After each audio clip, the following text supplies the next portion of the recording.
This one mistake kept me strong in my 20s and nearly broke me later. Welcome to Everyday Ed Talks. I'm Ed. I've been training, lifting weights for over 30 years. I've been playing sports for over 40 years.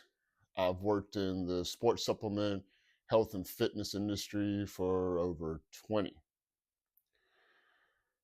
I did a lot of dumb things lifting wise when I was 20, other things too, but that's for another video. And I found that those mistakes definitely have made a difference in what I've learned and also how I feel today. So,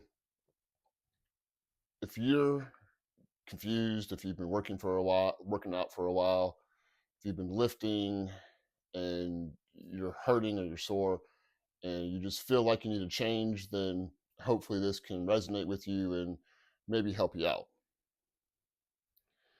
So, in this video, I'm going to talk about my biggest mistake.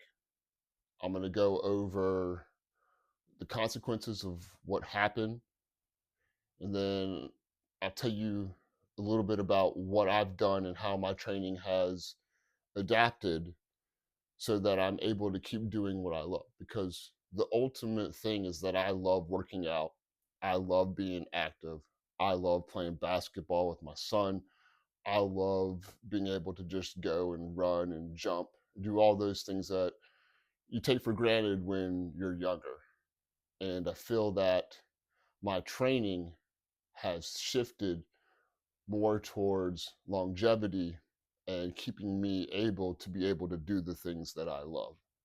It's not about, how big I am or how muscular I am or even how ripped and lean I am.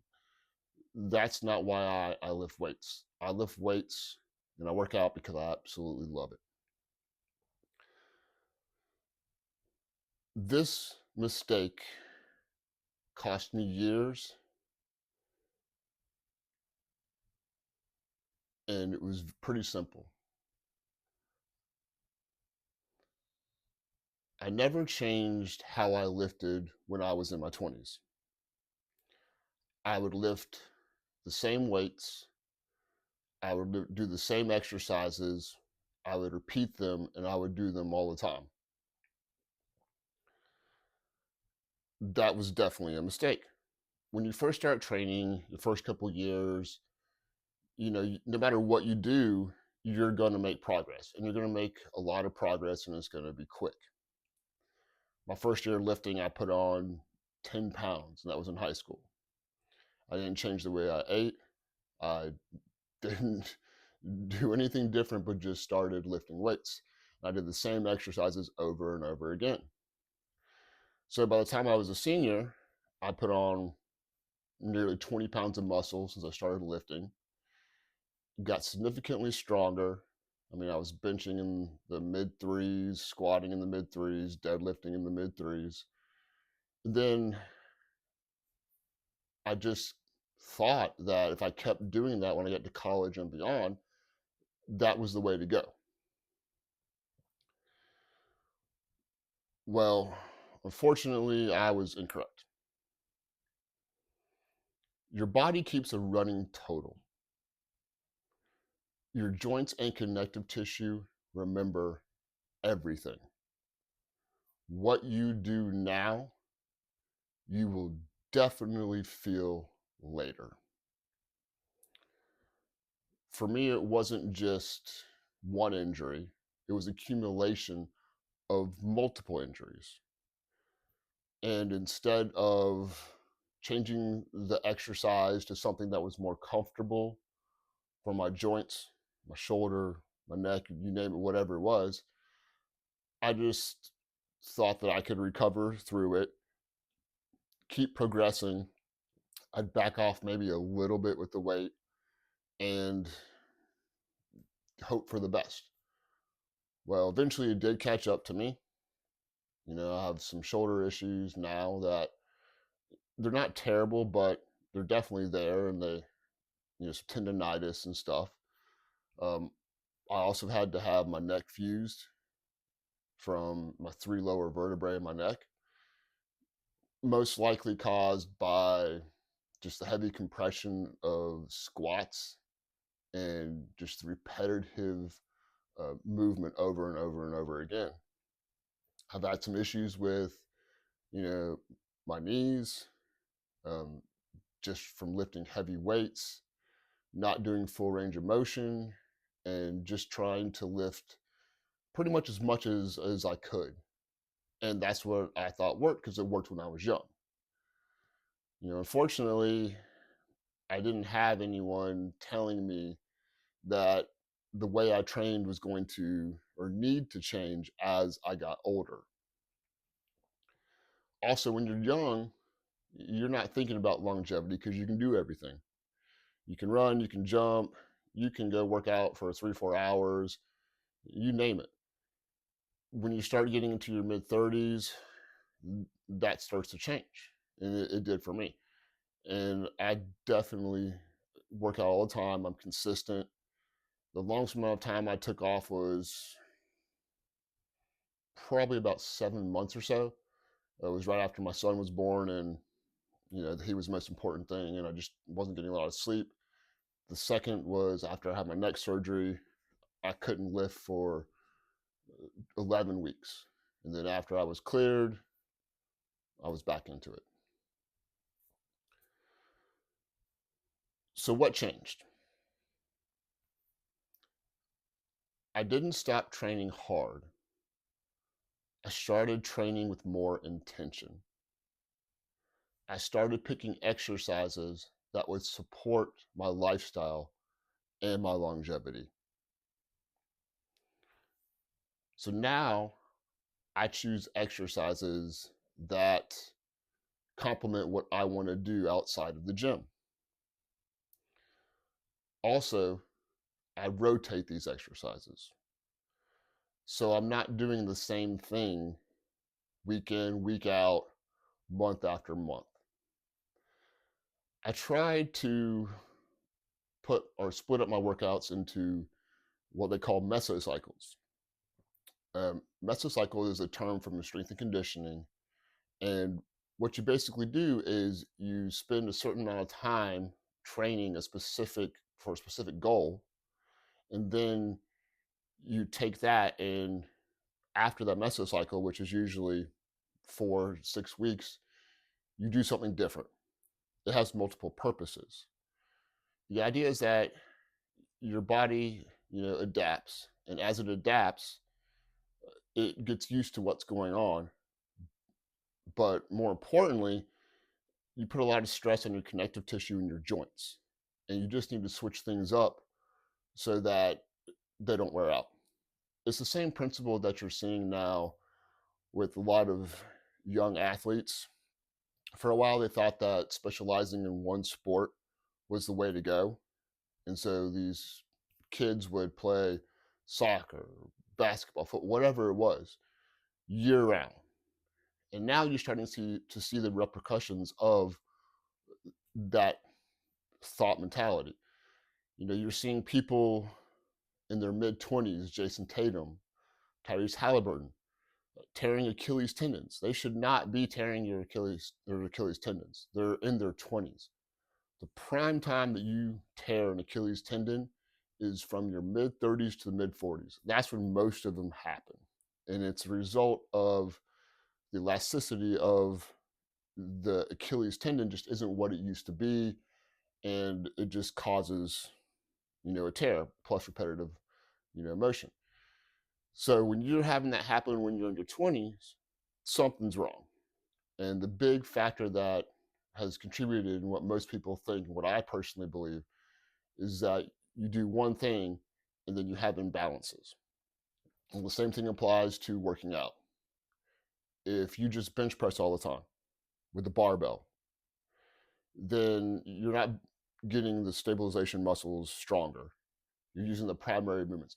And a lot of times what happens is when the smaller muscles and tendons and ligaments, when they're put in a certain stressful position, they get overloaded.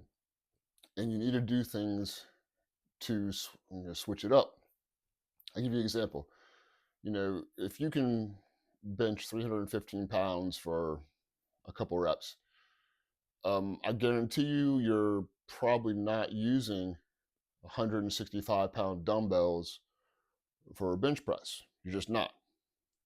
You can just lift more weight when you're using both sides of your body. So when you do dumbbells, you have to use lower weight, number one, and it also builds up the stabilization muscles, the ones that are usually neglected from doing barbell. So what I'll do is I love barbell bench press, and it's definitely caused some injuries. But now I do it in a smarter way for me. I'll bench for usually about 4 weeks. Then I'll take kind of like a week to deload, depending upon how I feel. If I feel fine and I'm recovered and I'm getting plenty of sleep, no deload necessary.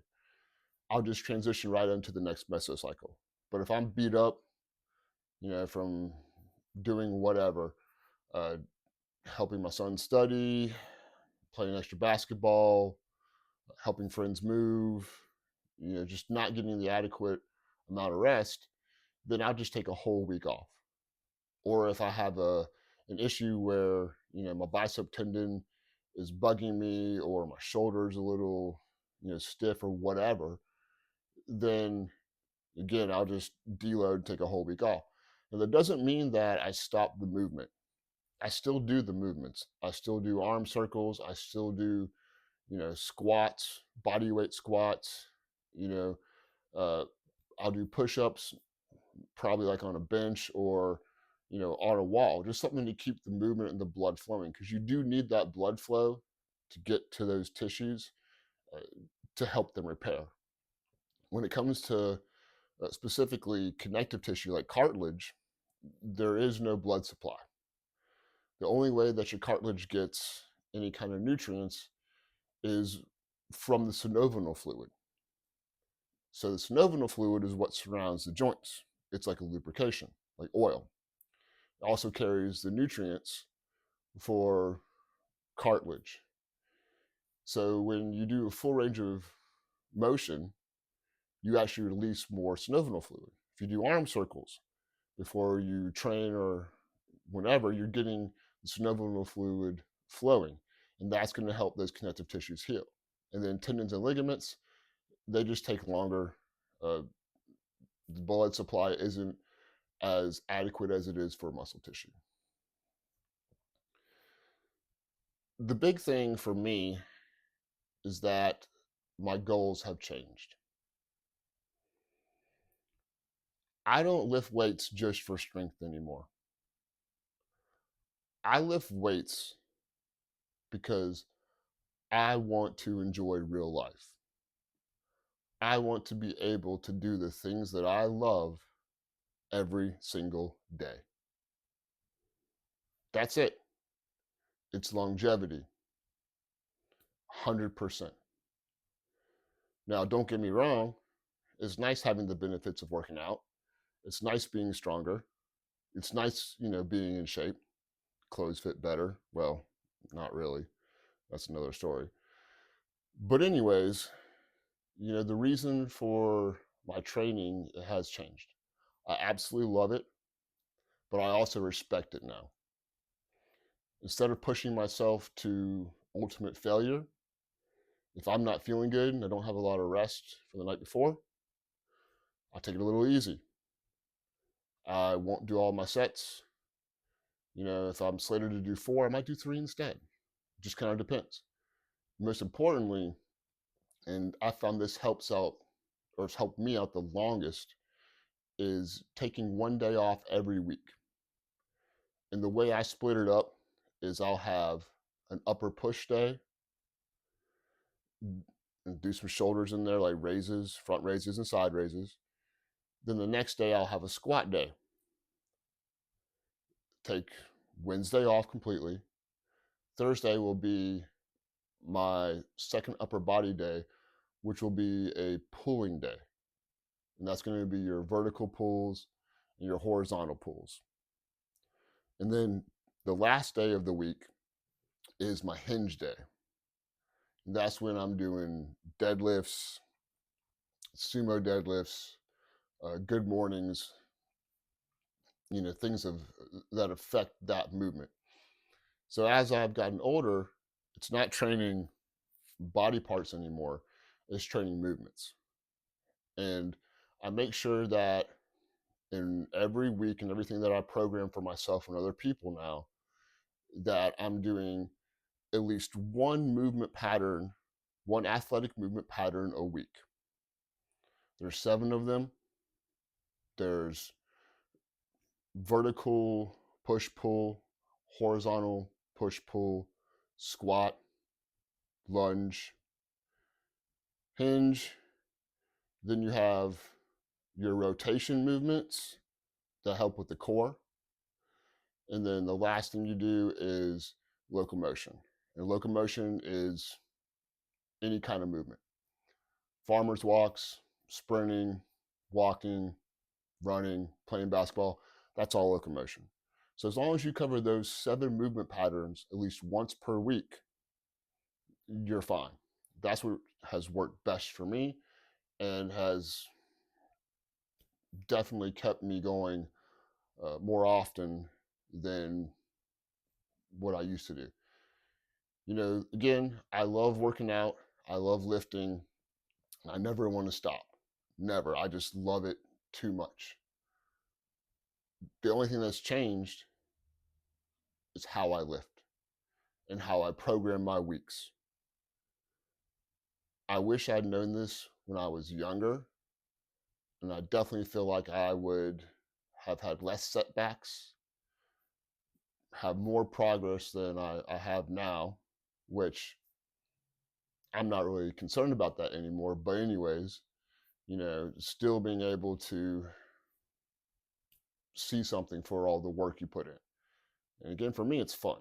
So it's not really work. Well, I hope that you took something from this. I hope it helped out.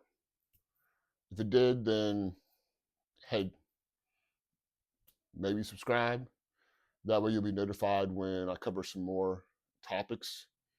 And I definitely plan to go over in more detail my training, how I set that up per week, and what it looks like in more detail in the next video. So if that's something that you're interested in, then keep an eye out. It'll be dropping different very soon. Thanks again, and I'm glad you're here.